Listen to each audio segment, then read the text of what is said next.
வணக்கம் ஃப்ரெண்ட்ஸ். லட்சுமி அம்மா அவர்களின் ஸ்ரீமதி மைதிலி.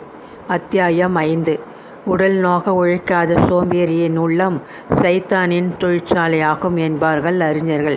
உடல் உழைப்பு என்பதையே அறியாது சுகமாக வேளா வேலைக்கு பிறர் வீட்டு போஜனத்தை வயிறார உண்டுவிட்டு மிருதுவாக படுக்கையில் ஆனந்தமாக நித்திரை சுகம் அனுபவித்துவிட்டு எஞ்சிய வேலையை எப்படி கழிப்பது என்று தவித்து கொண்டிருந்த சித்தப்பா முத்துசுவாமியின் உள்ளத்திலே சைத்தான் பரிபூர்ணமான ஆட்சி புரியத் தொடங்கினான். யாரை கிடைத்தால் நாம் நலம் பெற முடியும் என்று அவரது உள்ளத்திலே பலவிதமான குருட்டு ஆலோசனைகள் நிமிஷத்திற்கு ஆயிரக்கணக்கிலே தோன்றி குவிந்து கொண்டிருந்தன. இதன் விளைவாகத்தான் தாம் அங்கு வந்ததிலிருந்து மைதிலி மீது ஆரம்பித்த துவேஷ பிரசாரங்களை ஸ்ரீகாந்தன் விவாகத்திற்கு பின்பு அவர் பன்மடங்காக பெருக்கிக் கொண்டு விட்டார். மேலும் சித்தப்பா வாழ்க்கையின் பல்வேறு கோணங்களை அனுபவபூர்வமாக அறிந்தவர். தாம் அந்த மங்கள பவனத்திலேயே ஸ்திரமாக தங்கியிருக்க வேண்டுமானால் தாம் உடலால் உழைக்காவிடனும் உள்ளத்தால் உழைத்தாக வேண்டும்.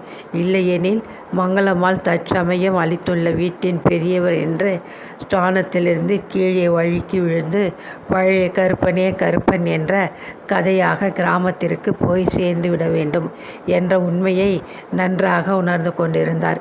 சித்தப்பாவுக்கு அவர் கிராமத்திலே பிரமாதமான ஆஸ்தி பூஸ்திகள் ஏதும் இருக்கவில்லை.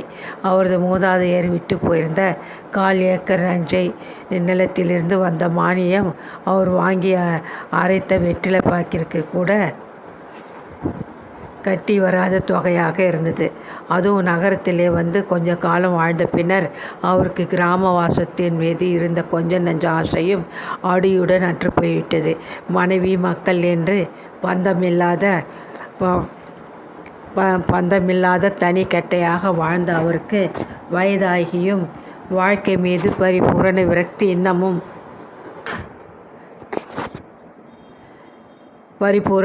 இன்னமும் ஏற்பட்டிருக்கவில்லை.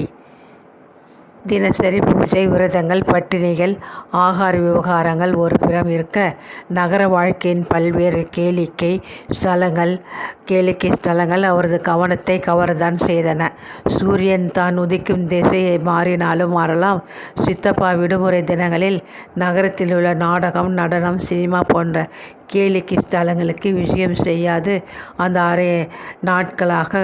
அந்த நாட்களை கழிக்கவே மாட்டார் என்ற நிலைமையை விரைவில் அடைந்து விட்டிருந்தார். இதனால் ஆரம்பத்திலேயே சிரமமாக காணப்பட்ட நகர வாழ்வு கொஞ்ச காலத்தில் அவருக்கு பூலோக சொர்க்கமாக தோன்றியது. அந்தி வேளையில் 2 அங்குல உயரமான புத்தம் புதியதொரு செருப்பை அணிந்து கொண்டு வழுவழுப்பான தார் ரோட்டில் சர் என்று விசையுடன் நடந்து சென்று கொண்டே அவர் சுற்றிலும் திரும்பி பார்ப்பார். சூரியன் அஸ்தமிக்கும் முன்பே நகரத்திற்கு சொந்தமான வேறு ஒரு சூரியன் பளிச்சென்று ஒளி வீசத் தொடங்கிவிடும். எங்கு திரும்பினாலும் நிலவின் கதிரை நிகழ்த்த ஒளி வீசும் வர்ண குழல் விளக்குகளும் முத்துச்சரம் போர்த்தாற்போல் மின்னும் மின்சார விளக்குகளும் எழுப்பும் ஒளி வெகு காலம் தொட்டு தனது வேலையை நின்று ஓய்வு கொள்ளாத விரும்பாது உழைத்து கொண்டிருக்கும் அந்த பழைய சூரியனை வெட்கும்படி செய்துவிட்டு நகரத்தை ஜோதிமயமாக செய்து கொண்டிருந்த காட்சியை தினசரி பார்த்து அவர் உள்ளம் பூரித்தார். விஸ்தாரமான தார் மெழுகிய சாலைகள், வர்ண மலர்களை சுரித்த முனிசிபாலிட்டியார் நிர்மாணித்துள்ள பூங்காக்கள், வர்ண விளக்குகள், விறுவிறென்று காற்றை கீற்றுக்கொண்டு வேகமாக ஒன்றின் பின் ஒன்றாக ஓடிய நானாவிதமான மோட்டார் வாகனங்கள், அந்தி வேளையில் ஜோடியாக பூங்காவை நோக்கி உலாவச் சென்ற விதவிதமான தம்பதிகள், இக்காட்சிகள் அவருக்கு வியப்பையும் ஆனந்தத்தையும் உண்டாக்கின. ஆகா, என்ன இருந்தாலும் பட்டண வாசம் வளைய ஜோர்தான் என்று தமக்குள் கூறிக்கொண்டு நட்ட நடு சாலையிலே நின்ற வண்ணம் நகரத்தின் நாகரிகத்தை உறிஞ்சி குடிப்பவர் போல் ஆனந்தத்துடன் தம்மை சுற்றிலும் கண்களை ஓடவிட்டு தமது வழுக்கை தலையை ஆசையுடன் தடவி கொண்டிருப்பார். வேலை தவறாத போஜனம், வசிக்க அழகான பெரிய பங்களா, அந்தி பொழுதை போக்க குளிர்ந்த பூங்காவனம் என்றிருந்த தமது நகர வாழ்வை விட்டு அவர் மீண்டும் கிராமத்துக்கு போக விரும்பாததில் ஆச்சரியம் ஏதுமில்லை. நகர வாழ்விலே சித்தப்பாவிற்கு ஒன்றுதான் பிடிக்காத அம்சமாக இருந்தது. அதுதான் செலவு என்ற விஷயம். ரூபாயை இடுப்பு பெல்ட்டில் பொருத்தியுள்ள மணிப்பர்ஸில் போட்டுக்கொண்டு கிராமத்தில் அவர் 7 தினங்களை ஒரு சிப்பு தம்படி கூட செலவு செய்யாது சுற்றி வருவார். ஆனால் இங்கே விஷயம் முற்றிலும் வேறாக வல்லவா இருந்தது. மங்கள பவனத்தை விட்டு கொஞ்சம் வெளியே வந்து அருகில் உள்ள கேளிக்கை ஸ்தலங்களுக்கு ஏதேனும் ஒன்றில் புகுந்து விட்டால் போதும், அடி வயிற்றை இறுக்கி பிடித்து கொண்டிருக்கும் மணிப்பர்ஸில் பத்திரமாக சேமித்து வைத்த 2 ரூபாய்கள் வினாடி பொழுதில் மாயமாக கை மாறிவிடும். ஜட்கா, ரிக்ஷா இவர்களுக்குள் மறந்து போய் காலை வைத்துவிட்டால் போதும், மீதமுள்ள சில்லறை நாணயத்திற்கும் பெரிய ஆபத்தல்லவா வந்து சேருகின்றது. நகரத்திலே வெளியே சுற்றி திரிந்து வர ஆசைப்படும் மனிதனுக்கு பசியோ தாகமோ மறந்து ஏற்படவே கூடாது. ஒரு வாழைப்பழத்திற்கு இவ்வளோ விலையா? ஒரு இளநீர் கெட்ட கேடு இவ்வளோ கேட்கிறானே. இந்த வெற்றிலை பாக்கு கடைக்காரன் என்று நகர வாழ்க்கையில் அன்றாட தமக்கு ஏற்படும் செலவுகளை எண்ணி மிக மிக கவலையுற்றார். சித்தப்பாவிடம் தாராளமாக செலவிற்கு பணம் இருந்திருந்தால் செலவு என்ற அம்சத்தை அவ்வளவாக பொருட்படுத்தியிருக்க மாட்டார். கிராமத்திலிருந்து அவருக்கு வந்த வருவாய் மிகவும் குறைவாக இருந்ததினால் கேளிக்கை செலவுகளுக்கு கட்டி வரவில்லை. மங்களம்மாளுக்கு வலது கையாக இருந்து உதவி செய்து கொஞ்சம் தமது வருவாயை பெருக்கி கொள்ளலாம் என்றாலோ அதற்கும் வழியில்லை. கடைக்கு சென்று சாமான் வாங்குவதிலிருந்து இரும்பு பெட்டியில் நகைகளை எடுத்து வைப்பது வரை வீட்டின் அதிகாரம் முழுவதும் மைதிலி கையில் அல்லவா ஒப்படைக்கப்பட்டிருந்தது. வயதிலும் அனுபவத்திலும் வயதிலும் சிறியவள் என்றாலும் மங்களம் அவளை மிகவும் நம்பி வீட்டின் சகல நிர்வாக பொறுப்பையும் அவள் கையில் ஒப்படைத்திருந்தாள். வீட்டின் நிர்வாகம் மைதிலி கையில் இருக்கும் வரை சித்தப்பா அங்கே காலனா பெயர்க்க முடியாது. பலமுறை இதை பற்றி சித்தப்பா யோசிக்கும்போது அவர் உள்ள மைதிலி மீது பொறாமையினால் கொந்தளித்தது. தேங்காய் வாங்கினேன், மாங்காய் வாங்க செலவிட்டேன் என்று பொய் சொல்லிக்கொண்டு இந்த சின்ன பெண் எவ்வளவு பணத்தை சுரண்டி தன் சொந்தத்தில் சேர்த்து கொள்கிறாளோ.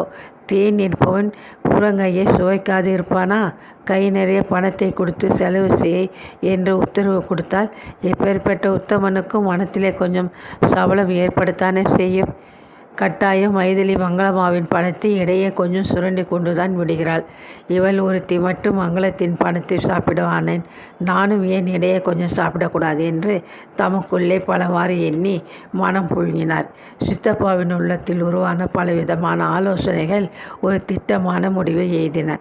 மங்களம்மாவின் வீட்டில் அவர் நீடித்திருக்க விரும்பினால் அவர் 2 காரியங்கள் புரிந்தாக வேண்டும். 1, மைதிலியின் கையில் உள்ள அதிகாரத்தை அப்புறப்படுத்த வேண்டும். 2, மைதிலி மீது மங்களத்திற்கு துவேஷம் உண்டாக்க செய்ய வேண்டும். இந்த 2 காரியங்களையும் ஒரே சமயத்தில் ஈடேற்றி கொள்ள முடியும் என்பதை அவர் நன்கு அறிந்திருந்தார். பொதுவாக முகஸ்துதி என்பது அனைவருக்கும் பிடித்தமானது. அதுவும் பெண்கள் முகஸ்துதியில் சட்டென மயங்கிவிடும் பேதைகள். மங்களமாலை வளைய வானலாக புகழ்ந்து அவளது மனதில் தன்னை போன்ற பிரகிருதி இந்த உலகத்திலே எங்குமே இல்லை என்று ஒரு திடமான நம்பிக்கையை வளர செய்துவிட வேண்டும். மங்களத்தை புகழ்வது என்பது மிகவும் எளிதான காரியம். அவளது உன்னத குணங்களை அவளை சுற்றிலும் உள்ள உறவினர்களுடன் ஒப்பிட்டால் அவளை புகழ்ந்தது போலதானே ஆகும். மங்களத்துடன் ஒப்பிட வீட்டில் இருக்கிறார்கள் இன்னும் 2 பெயர்கள், நீலகண்டன், மைதிலி. இருவரது அல்ப குணங்களையும் நன்றியற்ற தன்மையையும் ஜாடையாக அவ்வப்போது எடுத்து சொல்லி அத்துடன் வானத்தின் அளவு விரிந்து கிடக்கும் மங்களத்தின் பெருந்தன்மையான இருதயத்தை பற்றியும் வாயார பேசினால் மங்களம் உச்சிக்குள்ளிருந்து மகிழ்ச்சியில் மயங்கி கை பொம்மையாக அடங்கி சித்தப்பாவின் அடிமையாகி விடமாட்டாளா? இவ்வாறு சித்தப்பா முத்துசுவாமி தமது சுயநலத்து நலனுக்காக போட்ட திட்டம் வெற்றிகரமாகவே விருத்தி அடைந்து கொண்டிருந்தது. ஸ்ரீகாந்தின் திருமணம் நடந்த சில மாதங்கள் சென்றிருந்தன. அதற்குள் சித்தப்பா மைதிலி மீது ஆரம்பித்திருந்த துவேஷ பிரசாரத்திலே வெகுவாக முன்னேறியிருந்தார். எந்த ஒரு காரியத்தையும் தனியாக நின்று சாதிப்பதை விட 4-5 மனிதர்களும் கூட்டாக செய்வதுதான் சிறந்ததாகும் என்பதை நீண்ட நாட்கள் அனுபவத்தில் நன்கறிந்திருந்த சித்தப்பா தமது துவேஷ பிரசார பிரச்சாரத்தின் வெற்றிக்கு துணையாக வீட்டிற்கு புதியதாக வந்திருந்த ஸ்ரீகாந்தன் மனைவியை கூட்டாளியாக சேர்த்து கொண்டிருந்தார். மங்களம்மாளிடம் பிரயோகித்த அதே முகஸ்துதி அஸ்திரத்தை பத்மினியிடமும் பிரயோகித்ததில் ஆரம்பத்திலே வெற்றி ஏற்பட்டது. பத்மினி சிறு வயதிலேயே தாய் இழந்தவள். அதனால் அண்ணன் கௌரி சங்கரால் மிகவும் செல்லமாக வளர்க்கப்பட்டிருந்தான். பிறந்ததிலிருந்து செல்வத்தின் சுகத்தை மிகவும் அனுபவித்தால் அவள் மங்கள பவனத்தில் அதே ரீதியில் இருந்து வாழ ஆசைப்பட்டாள். நாத்தனார் வீடு என்ற காரணத்திற்காக அவள் பயந்து கொண்டு உடல் நோக வீட்டு வேலைகள் செய்ய விரும்பவே இல்லை.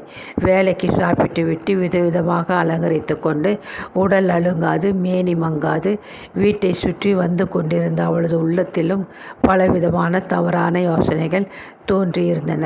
மைதிலியை போல் காலையில் எழுந்ததிலிருந்து இரவு படுக்கும் வரை நிற்காது பம்பரம் போல் வீட்டு வேலைகளை செய்த வண்ணம் இருக்க பத்மினிக்கு சிறிதும் விருப்பமே இல்லை. ஆனால் அதே சமயம் மைதிலி அங்கே வகித்து வந்த பொறுப்பு மிக்க அந்த ஸ்தானத்தை பற்றுவதில் மட்டும் ஆசை கொள்ளையாக இருந்தது.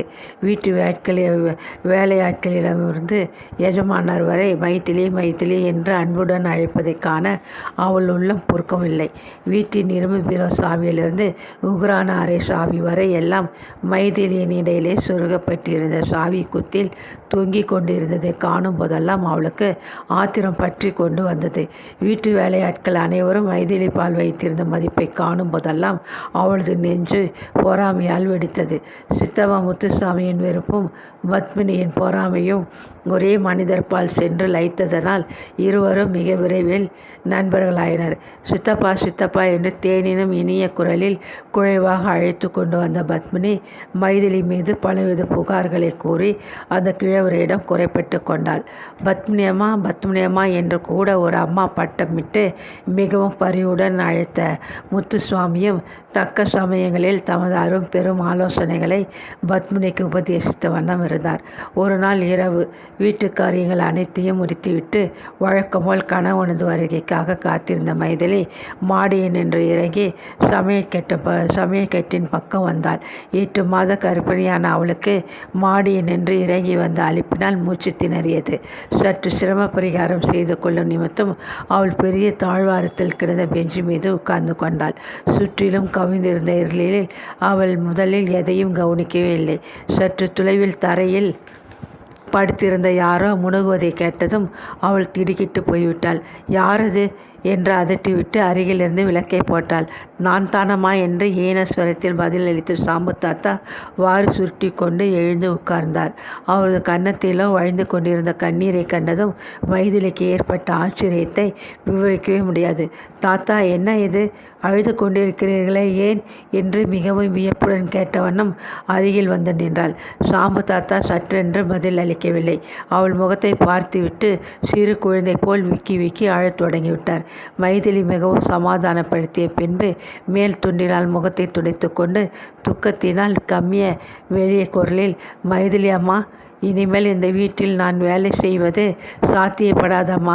உங்களையெல்லாம் விட்டு போக வேண்டும் என்று நினைத்ததுமே எனக்கு துக்கம் தாழ முடியவில்லை என்று திணறினார்.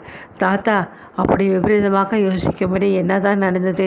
சொல்லுங்களேன் என்று மைதிலி மிகவும் வினயமாக கேட்டாள். குழந்தை, இந்த வீட்டில் நீ வந்து இவ்வளவு வருஷங்களாச்சே. என் நடத்தையிலோ பேச்சிலோ ஏதான பிசகை நீ கண்டிருப்பாயாமா? சொல்லு. உங்கள் எல்லோருக்கும் நான் வேறு மனிதனான சொல்லு. அந்த ஸ்ரீகாந்தன் குழந்தையாக இருந்ததிலிருந்து இங்கே நான் வேலை செய்து வருகிறேன். இதுவரை எஜமானரோ பெரிய அம்மாவோ என்னை ஒரு வார்த்தை கோபமாக பேசியது கிடையாது என்று கூறும்போதே அவர் கண்களிலிருந்து மழைத்தாரை போல் கண்ணீர் வழிந்தோடியது. வயோதிகத்தினால் உடல் தளர்ந்து ஒடுங்கி போயிருந்த அந்த கிழவர் மனம் புண்ணாகி வடித்த கண்ணீர் மைதிலியின் மிருதுவான உள்ளத்தை மிக்க வேதனை செய்தது. தாத்தா, என்ன நடந்தது? விவரமாக சொல்லுங்கள். ஏன் இப்படி மன கஷ்டப்படுகிறீர்கள் என்று கேட்டு முடிக்கும் முன் அருகில் இருந்த கூடத்தில் பலமான காலடி ஓசை கேட்பதை அறிந்து மேலே பேசாது நிறுத்தி கொண்டாள். அவள் திரும்பி பார்க்கும் முன் பத்மினியும் சித்தப்பாவும் இரு பக்கமும் பாதுகாப்பாளர் போல் வர மங்களம்மாள் கோபவசமாக அங்கே பிரவேசித்தாள். என்ன சாம்பு, நீ அந்த குழந்தையை என்ன சொன்னாயாம்? பாதி சாப்பாட்டிலே எழுந்து வந்து அது பிழி அழுதுவிட்டது. தேளுக்கு இடம் கொடுத்தால் நிமிஷத்திற்கு நிமிஷம் கொட்டும் என்பார்களே, அதுபோல்தான் இருக்கிறது உன் அதிகாரம். இப்படி சாப்பிட வேண்டும், அப்படி சாப்பிட வேண்டும் என்று அவளிடம் உத்தரவிட நீ யார் என்று கூச்சலிட்டாள் மங்களம். திக்பிரமை அடைந்து போன சாம்பு தாத்தா கண்ணீரை தடுத்து கொண்டு, அம்மா, நான் இந்த வீட்டு சமையல்காரன். அந்த உண்மையை நான் ஒரு நாளும் மறக்கவில்லை என்று சாவதானமாக பதிலளித்தார். அதை கேட்டது மங்களம்மாளின் கோபம் உச்ச நிலையை அடைந்தது. என்னை எதிர்த்து பேசும் நீ அந்த குழந்தையை என்னவெல்லாம் சொன்னாயோ? சமையல்காரன் என்றா நீ நினைத்து கொண்டிருக்கிறாய்? அப்படி நினைத்திருந்தால் உன்னிடமிருந்து இந்த பேச்சு வந்திருக்காதே என்று கூக்குரலிட்டாள். அக்கா, இந்த வீட்டில் வேலைக்காரர்கள் எல்லோரும் தங்களே எஜமானர்களாக கருதி கொள்கிறார்கள் என்று தன் முத்துப்பற்கள் தெரிய முகத்தை ஆட்டிக்கொண்டு கோபத்துடன் ஒத்துப்பாடினாள் பத்மினி. எல்லோரையும் விட சாம்புவுக்கு தான் இந்த வீட்டு எஜமானர் என்று நினைப்பு. எல்லாம் வீட்டை நிர்வகிக்கிறவர்கள் கொடுத்த இடம். இவர்களை எல்லாம் வைக்கிற இடத்தில் வைத்தால் இப்படி மரியாதை இல்லாது பேசுவார்களா என்று தூபம் போட்டார் முத்துசுவாமி. சாம்பு தாத்தாவுக்கு இதை கேட்டதும் துக்கமெல்லாம் மறைந்து கோபம்தான் ஏற்பட்டது. சித்தப்பா, நீங்கள் இதில் குறுக்கே ஒன்றும் சொல்ல வேண்டாம். நான் அம்மாவுக்கு பதில் சொல்ல வேண்டுமே அல்லாது என்று முடிக்கும் முன் மங்களம் ஆத்திரத்துடன், சாம்பு, போதும் நிறுத்து. நீ அதிக பிரசங்கியாகி விட்டாய். இனி உன்னை வைத்து கொண்டு நிர்வகிக்க நம்மால் ஆகாது என்று கர்ஜித்தாள். சாம்பு தாத்தா அவளது முகத்தை ஏறிட்டு பார்த்தார். அம்மா தாயே, இந்த குடும்பத்திலே 30 வருஷமாக உழைத்திருக்கிறேன். இந்த ஒரு பட்டத்துடன் நான் வெளியேற வேண்டுமென்று எனக்கு பிரதாபம் இருக்கிறது என்றால் அப்படியே ஆகட்டும் என்று எனக்கு பிராப்தம் இருக்கிறது என்றால் அப்படியே ஆகட்டும் என்று தழுத்த குரலில் கூறிவிட்டு கையை கூப்பி நமஸ்கரித்தார். சரிதானையா, நாளைக்கு காலையில் உமது சம்பளத்தை கணக்கு தீர்த்து வாங்கி கொண்டு போய்விடும். பூனை கண்ணை மூடினால் பூலோகமாக அஸ்திமித்தா போய்விடும். வாமங்கலம், இந்த அசத்துக்கு சரியாக பேசிக்கொண்டிருந்தால் சரிப்படாது என்று அட்டகாசமாக கூறிக்கொண்டு முத்துசுவாமி மங்களத்தை அழைத்து சென்று விட்டார். ஆச்சரியத்தினால் சிலை போல் ஸ்தம்பித்து போன மைதிலி, என்ன தாத்தா, எனக்கு ஒன்றுமே விளங்கவில்லையே என்று வினவினாள். நானே சில தினங்களாக இனி இங்கே வேலை செய்வது கஷ்டம் என்று நினைத்து கொண்டிருந்தேன். அது சரியாகிவிட்டது. ஒன்றும் பிரமாதம் நடக்கவில்லை. பத்மினி அம்மாள் சாப்பிட உட்கார்ந்தார்கள். இலையை கவனிக்காது சித்தப்பாவுடன் பேசிக்கொண்டே சாப்பிட நாழி செய்தார்கள். அம்மா, குழந்தை இலையை பார்த்து சாப்பிடுமா என்றேன். அவ்வளவுதான். கோபம் பொத்து கொண்டு வந்துவிட்டது. அப்படியே கையை உதறிவிட்டு மாடிக்கு ஓடிவிட்டார்கள். நான் அவ்வாறு சொல்லியிருக்கக்கூடாது. என்ன இருந்தாலும் நான் இந்த வீட்டு வேலைக்காரன். அந்த அம்மாள் இந்த வீட்டின் எஜமானிகளில் ஒருத்தி. மங்களம்மாவிடமும் மற்ற குழந்தைகளிடம் நான் ஆதி நாள் தொட்டு நெருங்கி பழகிவிட்டதில் என்னை இந்த வீட்டு உறவினர்கள் ஒருவனாக நான் பாவித்து கொண்டு விட்டிருந்தேன். அந்த நினைப்பினால் அப்படி உரிமையுடன் அந்த பெண்ணை கடிந்து கொண்டு விட்டேன். அம்மா, தெரியாது சொல்லிவிட்டேன், கோபிக்காதீர்கள் என்று காலில் விழாத குறையாக கெஞ்சினேன். அந்த பெண் இறங்கவே இல்லை. எஜமானர் காதில் இந்த விஷயம் விழுந்துவிடப் போகிறதோ என்ற அவமானத்தில் நான் அழுது விட்டேன். அம்மா, இதுதான் நடந்தது. சிறு பிசகு என்று கருதி இந்த சம்பவத்தை பெரியம்மா மறந்து மன்னித்து விடலாம். அவர்களுக்கு மனசு இல்லை. சரி, அவ்வளவுதான் நான் கொடுத்து வைத்தது. நாளை காலை வரை இருக்க இஷ்டமில்லை. இப்போவே இப்படியே கிளம்பி விடுகிறேன் என்று துக்கத்துடன் கூறிவிட்டு கொடியில் உலர்ந்து கொண்டிருந்த தமது ஆடைகளை எடுத்து சேகரித்து மூட்டை கட்டலானார் சாம்பு. தாத்தா, ஒரு சிறு விஷயம். அதை பிரமாதப்படுத்தி எல்லோரும் வீணாக வருத்தத்தை வரவேற்றுக் கொள்கிறீர்கள். இதற்கு அவசியமே இல்லை. நான் சொல்வதை கேளுங்கள். பேசாமல் சாப்பிட்டு விட்டு போய் தூங்குங்கள். நாளை விடுந்ததும் இவ்வளவும் கதை போல் மறந்து போய்விடும். பெரியம்மாவும் மறந்து விடுவார்கள் என்றால். சாப்பாடாமா? போதும். 30 வருஷமாக இந்த வீட்டில் சாப்பிட்ட உப்பு என் உடல் முழுவதும் ஏறி கிடக்கிறது. இது நாள் வரை உண்ட கடனை எப்படி தீர்ப்போம் என்று என் மனம் வேதனையில் வெந்து தவிக்கிறது. மனம் வேறுபட்ட பின் இங்கே நீண்ட நாள் இருப்பது நல்லதில்லம்மா. நான் இப்போவே கிளம்பியாக வேண்டும். என் சம்பள பாக்கி ஏதாவது இருந்தால் அது உன்னிடம் இருக்கட்டும். தேவையான போது வந்து வாங்கிக் கொள்கிறேன் என்று மிகவும் திடமான குரலில் கூறிவிட்டு தமது மூட்டையுடன் அந்த நிமிஷமே கிளம்பிவிட்டார். வாசல் வரை வந்து வழி அனுப்பிய மைதிலியை மிகவும் தயக்கமாக இந்த கிழவர் திரும்பி பார்த்தார். அம்மா மைதிலி, நான் எவ்வளவோ ஆசையாக இருந்தேன். என் அருமை நீலகண்டனுக்கு பிறக்கும் கோக்கில் பயலை என் தோள் மீது தூக்கி வைத்து கொண்டு விளையாடப் போவதாக பல ஆசை கோட்டைகள் கட்டி மகிழ்ந்தேன். அவ்வளவு ஆனந்தத்திற்கு நான் கொடுத்து வைக்கவில்லை. வருகிறேன் என்று உணர்ச்சி பொங்க கூறிவிட்டு பங்களா வாயிலில் குவிந்து நின்ற இருளில் புகுந்து மறைந்து விட்டார்.